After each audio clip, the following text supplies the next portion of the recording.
Če so 300 konjski križanci res nujno potrebni, me sprašujete? Ne, niso. A so z čokolado oblite banane nujno potrebne?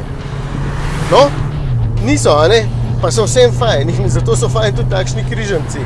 Pa ne zato, da vam pomagajo krepiti ego, ko vas na avtocesti nihče ne bo mogel prehiteti. Pač 5-sekundni pospešek do 100 je vedno zanimiv in če imate v krvi vsaj kakšen deci bencina, boste zdajle odobravajoče pokimali. Pa ne se razume, takšna Ateka ni brezkompromisen športnik. Tole se ne more primerjati z nabritimi nizkimi bombicami, fizika v zavojih pač ne zna zamižati na eno oko in če bi lahko izbiral, bi vedno raje izbral Leona Cupro. Če hočete sedeti še precej visoko, pa pač tole.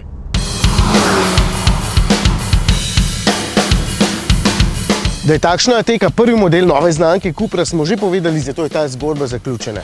Prepoznali jo boste po bolj agresivni podobi, po 4 pravih izpušnih ceveh, ampak če mene vprašate, vseeno manjka malce drame. Premalo ostro izgleda, no zato že pripravljajo bolj posebno special edition, ki bo rohnela za Krapovičevimi izpuhi, pa z Brembo zavorami in še par malenkostmi. Podobno je znotraj, premalo drame za moj okus, vse skupaj je zelo germansko, špansko, preveč urejeno, vse štima, materiali so fajn, drame pa nobene. Sam bi zato ziher doplačal še za Brembo zavore in za školjkaste sedeže, ker mi je tole preveč družinsko neposebno. Komu bo pa ravno to všeč?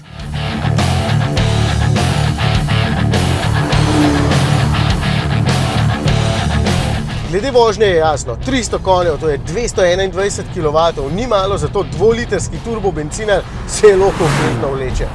Ateka je tudi v zavojih zelo suverena, če upoštevam, da je pač visoko nasajena. Občutek na volanu je super, eden najboljših med križanci vsekakor. Itak pa takšne ne morete primerjati s klasičnimi tekmeci bolj civilne Ateke, ker enostavno niso dovolj zmogljivi. Tukaj pridejo v poštev Audi S5, Porsche Macan in podobni, ki pa so vsi po vrsti več 10 000 evrov dražji. Evo, pa imamo fajn tržno nišo.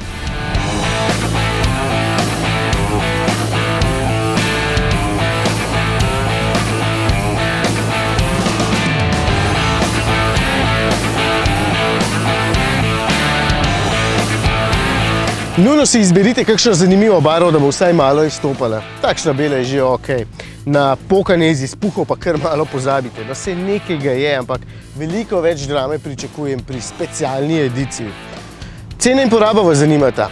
46 jurjev za osnovno, 53 za točno takšno. Vem, da ni malo, ampak za podoben znesek tako močnega križanca tudi slučajno ne boste dobili. Poraba naj vas pa itak ne zanima, sicer si kupite Ateko 1.0 TSI. Ta pije malo manj kot ta. No, dost manj, no.